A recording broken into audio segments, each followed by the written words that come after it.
তো নমস্কার বন্ধুরা, ওয়েলকাম টু ইউনিক স্পোর্টস। আবার একটা নতুন ভিডিও নিয়ে চলে এসেছি।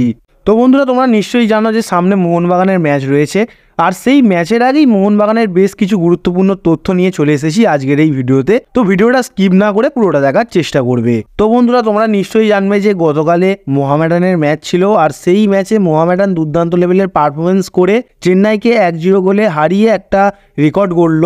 সেই রেকর্ডটা হচ্ছে তারা এইবারে প্রথম আইএসএল খেলছে, আর এইবারের প্রথম আইএসএলে তারা ফার্স্ট ম্যাচটা জিতে রেকর্ড গড়েছে। তো বন্ধুরা, এর আগে খুব কম দলেরই কাছে ফার্স্ট ম্যাচ জেতার রেকর্ড রয়েছে, যেমন এটিকে, নর্থ ইস্ট এবং মোহনবাগান সুপার জায়েন্ট। তো সেই লিস্টে তারপরেই নাম লিখে নিল মোহামেডান এফসি দল। তো মোহামেডান ফ্যানদের জন্য খুবই আনন্দের বিষয় একটা। এবারে আসি মোহনবাগানের বেশ কিছু গুরুত্বপূর্ণ আপডেট নিয়ে। তো বন্ধুরা, সামনের ম্যাচটা মোহনবাগানের সাথে বেঙ্গালুরুর রয়েছে, আর সেই ম্যাচের আগেই একটা দুঃখের খবর এবং একটা খুশির খবর বেরিয়ে এসেছে। সবার প্রথমে খুশির খবরটাই জানাই, যেটা শুনলে তোমাদের মনটা একটু আনন্দিত হয়ে পড়বে। সেটা হলো আশিক কুরুনিয়ান আবারও ফিরে এসেছে চোট থেকে। তো শেষমেশ তিনি ফিরেই এলেন, আর আশা করা যাচ্ছে যে পরের ম্যাচে তিনি অ্যাভেলেবেল থাকবেন এবং মাঠেও নামতে পারেন। তো বন্ধুরা, তোমরা সকলেই জানবে, আমার চেয়ে বেশিও জানবে, যে আশিক কুরুনিয়ান মোহনবাগানের কাছে কিন্তু একটা গুরুত্বপূর্ণ প্লেয়ার। তো তিনি ফিরে আসায় মোহনবাগান দলটা কিন্তু আরও শক্তিশালী হবে, কারণ তার এক্সপিরিয়েন্স যথেষ্ট রয়েছে।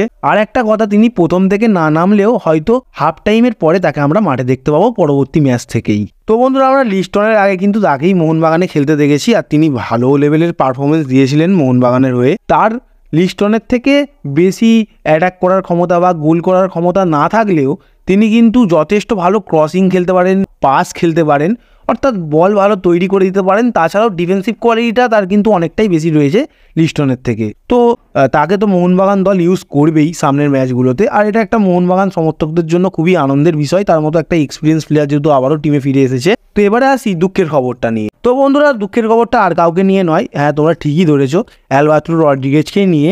তিনি আবারও পরের ম্যাচে অ্যাভেলেবেল থাকবে না, আর মোহনবাগানের এই সিজনের সবচেয়ে সেরা ডিফেন্ডার বলতে পারো, তিনি অ্যাভেলেবেল না থাকায় কিন্তু মোহনবাগানের সমস্যা আরও বাড়তে পারে। আশা করি যারা মোহনবাগানের সমর্থক আছো বা যারা ফুটবল খেলা দেখো, তারা প্রত্যেকেই দেখেছো অ্যালবার্টো রড্রিগেজের পারফরমেন্স। তিনি যথেষ্ট ভালো লেভেলের পারফরমেন্স করেছেন প্রথমবার ইন্ডিয়াতে এসে। তো মোহনবাগান যেই সুবিধাটা পাচ্ছিল তিনি থাকায়, সেই সুবিধাটা থেকে কিন্তু তাদেরকে বঞ্চিত হতে হচ্ছে। তো তার চোটটা গুরুতর কি গুরুতর নয় সেটা বলতে পারছি না, আর দেখা যাক যে তিনি কবে ফিরে আসছেন। আশা করি খুবই তাড়াতাড়ি আবারও তিনি মোহনবাগানের জার্সিতে মাঠে নামবেন। তো বন্ধুরা, তাকে নিয়ে আরও কিছু যদি আপডেট বেরিয়ে আসে তোমাদেরকে নিশ্চয়ই জানাবো, সেই জন্য একটু চ্যানেলের দিকে লক্ষ্য রাখতে হবে তোমাদেরকে। তো বন্ধুরা, পরবর্তী আপডেটটা একজন তরুণ দুর্দান্ত লেভেলের ডিফেন্ডার অ্যালেক্স সাজিকে নিয়ে। তো বন্ধুরা, আমরা সকলেই জানি যে অ্যালেক্স সাজি মোহনবাগান আর ইস্টবেঙ্গলের টার্গেট ছিল। তো বন্ধুরা, তাকে এইবারে দুটো দলই টিমে নিতে পারেনি ঠিকই, বাট ভবিষ্যতের কথা মাথায় রেখে তার উপরে কিন্তু দুটো টিমেরই হালকা হলেও টার্গেট ছিল।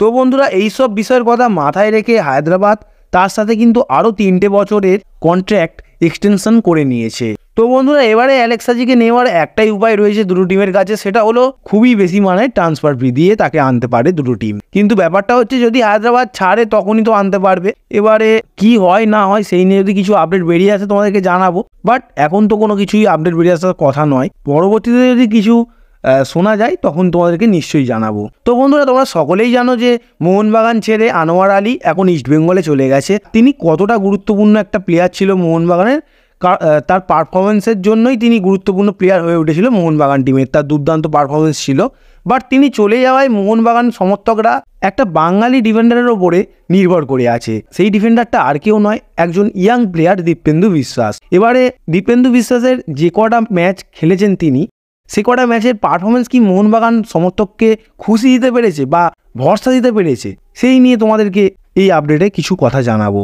আর তাছাড়াও বন্ধুরা, এই কটা ম্যাচ দেখে যা বোঝা গেছে, সেই দেখে কি মনে হয় যে আনোয়ার আলীর পারফেক্ট রিপ্লেসমেন্ট প্লেয়ার দীপেন্দু বিশ্বাস হতে পারবে, সেই নিয়েও তোমাদের কিছু জানানোর আছে আমার মতামত। তার আগে তোমাদের কি মনে হয় সেটা তোমরা কমেন্টে জানাও, তাহলে আমারও বুঝতে অনেকটা সুবিধা হবে যে তোমরা কি ভাবছো না ভাবছো। তো বন্ধুরা এবার যদি আমার মতামত জানতে চাও, যে আমি যতটুকু সবকটাই খেলা দেখেছি ভাই, সব কিছু দেখে যা মনে হচ্ছে মোহনবাগান ফ্যানদের কিন্তু খুবই খুশি হওয়া উচিত।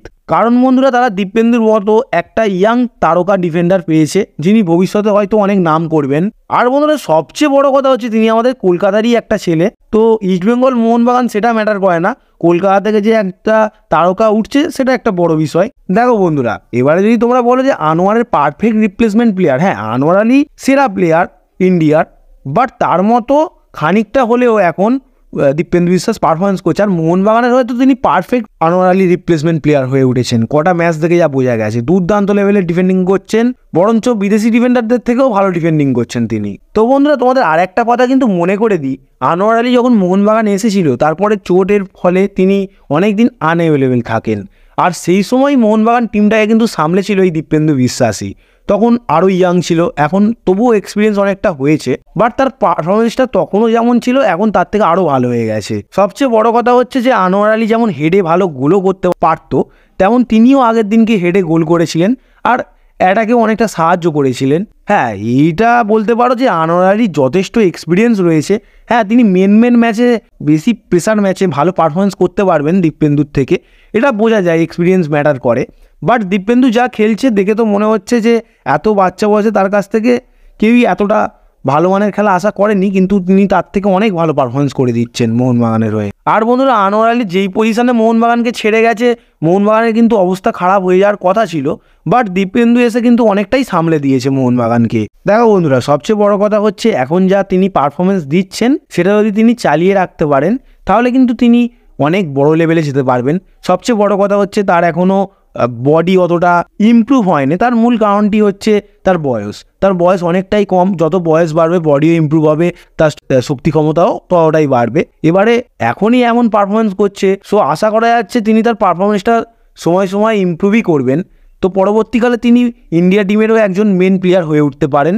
আর আশা করব যে একটা কলকাতার ছেলে ভালো পারফরমেন্সই করুক আর পরবর্তীকালে বিশাল নাম কামাক। আর ইন্ডিয়ার টিমে যদি একটা কলকাতার ছেলে খেলে নাম কামাতে পারে সেটা তো সকল দর্শকেরাই চায়, সেটা ইস্টবেঙ্গল, মোহনবাগান বা মোহামেডান বলো, কারণ কলকাতার ছেলেরা নাম কামাবে এটা তো আমাদের একটা গর্বের বিষয়। তো বন্ধুরা আমরা এর আগে দেখেছি যে কলকাতার অনেক ছেলেই টিম ইন্ডিয়ার হয়ে নাম কামিয়েছে এবং আমাদের কলকাতাকে জাতীয় স্তরে অনেকবারই নিয়ে গেছে, কারণ কলকাতা থেকে আগে অনেক প্লেয়ারই উঠতো, বাট এখন একটু কমে গেছে। কিন্তু দীপেন্দুর মতো প্লেয়াররা যদি থাকে তাহলে কিন্তু পরবর্তীকালে আমরা আবারও ইন্ডিয়ার হয়ে কলকাতার প্লেয়ারদের খেলতে দেখতে পারি। তো বন্ধুরা তোমাদের এই বিষয়ে কি মতামত সেটা তোমরা কমেন্টে জানাতে পারো। আর বন্ধুরা আজকের ভিডিওটা এতটুকুই, ভালো লাগলে লাইক করে দাও।